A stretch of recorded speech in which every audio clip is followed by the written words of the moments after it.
Okay, let me explain this before I had to resume to the next competition in about like 2 weeks. Hey there, Mystery Gang, Cheer Mystery Incorporated here. And today, I decided to do a review because this has been on my mind lately. So, why not? So today, we will be doing a compilation or like a review or a timeline of, you've already seen the description, the Bring It On movie sequels. Now, these movies are after the original film Bring It On that came out in like 2000, I think. I decided to, jot them down and just explain them to y'all.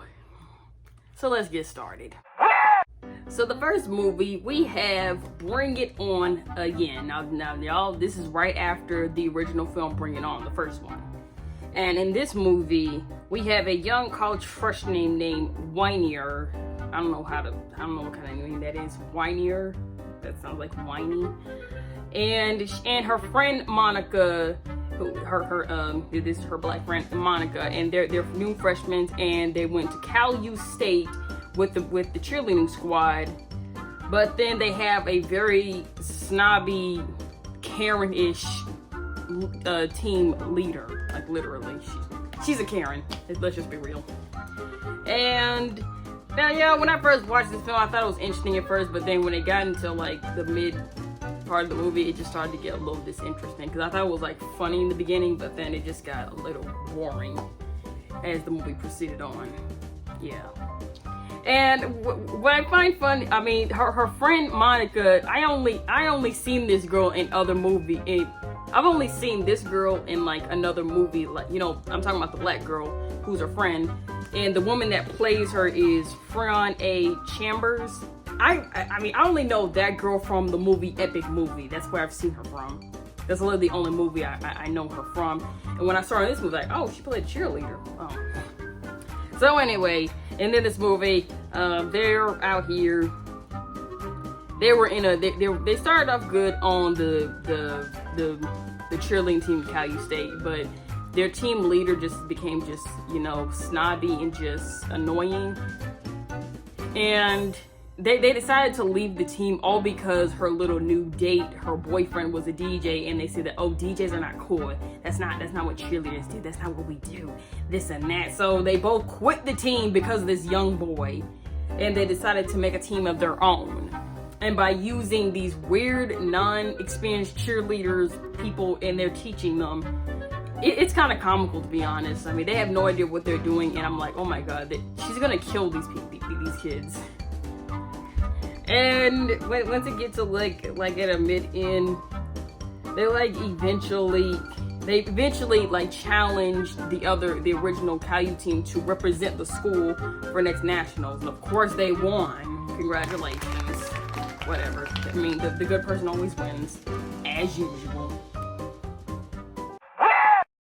My thoughts on that movie is just kind of boring, to be honest. I mean, I just don't like how it's like displayed or something, because there's not really much going on. I kind of thought they were at competition with another college cheer team, but it turns out they're going up against their own rivalry or something. I think that they're going up against their own cheerleading squad, which I think is just boring. It's more interesting if they're going up against other schools other than themselves. So yeah, I kind of didn't see the point of all that. It was just boring. And there was kind of some stereotypes in this movie too as well. The snotty the team captain, the snotty Karen team captain, a Karen. Yep, so that's Karen number 1. Maybe warned, guys, there might be some Karens in some of these sequels, so you've been warned, so we're already on account. Next up, we have this movie called Bring It On, In It to Win It. I haven't watched this movie in years. I only saw some parts of it, I think. I honestly don't know what it's about, but I thought it was so boring that I don't even want to watch it again. So, yeah, like, guys, I'm not gonna explain all these movies, just so you know. I just think this movie is just kind of cliche, and there's just too many blondes and just too many just propaganda and stuff like that. So, There's even no need to even explain it because I knew this one probably sucked the most. And of course, we have the movie Bring It On All for Nothing. This movie is about a girl named Brittany Allen who is now this movie, she's kind of similar to Torrance because she's kind of living the same thing Torrance is living. The stereotypical Malibu Barbie, you know, she's a blonde, pretty. She's in this little rich school and she's a cheerleader, of course. And she has these 3 friends. She has like the Asian girl named Amber. And I forgot this girl, I think her name is Sierra, who's kind of like the dumb one. They kind of portray her as the dumb one. And then she has her friend who is a Karen, Winnie. Yeah, she's the Karen. And this girl is literally, yeah, Winnie's horrible. So, she's living this whole dream and everything. Everything's good. The perfect senior year. She has her perfect little boyfriend and all that stuff. Brad, what's the name? Who Winnie has a crush on also, and she steals him. Yeah. But get this, she's the new captain. She's enjoying her day back as a new senior and everything. But when she gets home, the bomb drops that her dad's company failed.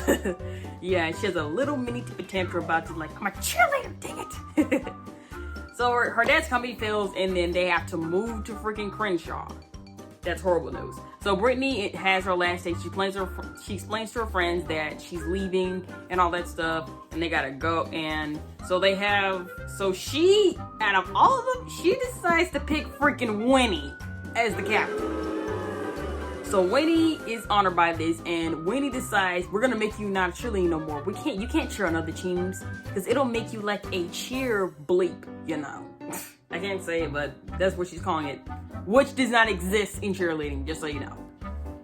I mean, just because you're moving to a different team doesn't mean you need to quit cheer. Like, come on.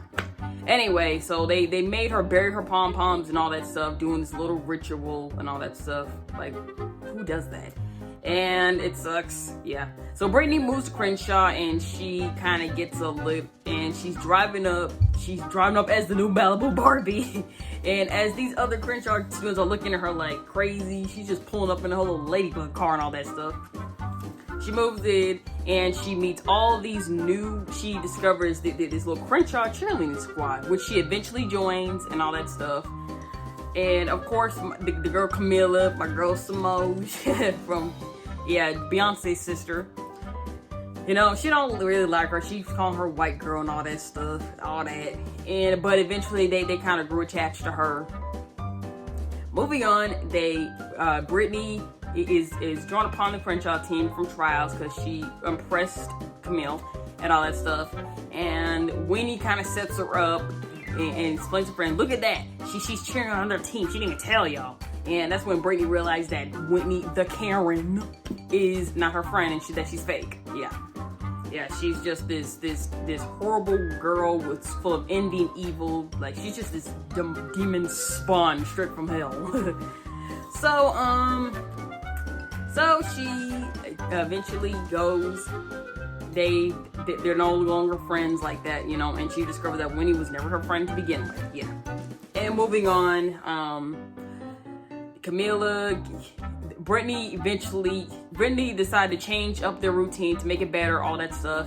And then she forgot she had to go to the dance with her boyfriend, who Winnie is messing around with. And skip along, she lies to Camilla that her dog died, and then Camilla and Jess showed up to her house, la-di-da. Find out that she lied and realize that she's going to a dance. And she's like, oh, you're off the squad. We're done with you. Like, you just chose where you are, where you want to be. So upset with this, Brittany continues to the dance, and she shows out at Winnie, the Karen. She shows her out, and Winnie's keep on provoking her and all that stuff. And then when Winnie admits that she's been messing around with her boyfriend, Brittany is happy. Like, I'm so happy because, Brad, you're a pig. And all that stuff, and she's happy and all that stuff. And then Amber and them, I thought it was comical, they gave Winnie the finger. Yeah, she got that. Take that, Winnie. And moving on, they meet up at the competition. Amber sticks up for them when Winnie attacks them and all that stuff. And then Camille's like, oh, you stick up for us. Come on, you're back on again. And so the competition, they come in, they eventually beat the freaking pirate team and all that stuff, and they win, and Rihanna is the star, and she invites them to their music video and all that stuff. Now, what I like about this movie is that Britney discovers a different world, because she moved from like this high heels school to the ghetto side, and she kind of changed out of her white privilege prissy persona and all that stuff. She changed out of that and just became a regular girl that can chill, you know, because she became cool. Because when she first showed up, she was all like, OMFG, oh my god, oh my god, just so annoying. Like, stop talking like that. And so she shows up, and she kind of really changed herself, and really like any cheer squad is good, and she realizes that, and she kind of really it changed her a lot. So I mean, I guess the movie was okay, give or take, because it kind of got like, they kind of changed the little Malibu Barbie into just a regular suburb girl, you know, and they kind of got her to the hood and all that stuff, because she got rid of her little preppy Barbie attitude and all that stuff. So yeah, so All for Nothing was probably okay in a different kind of way, I guess. Hey there, Mystery Gang. That's just part 1 of this whole review of the Bring It On reviews series, how you want to call it. Stay in for part 2, which should be uploaded next.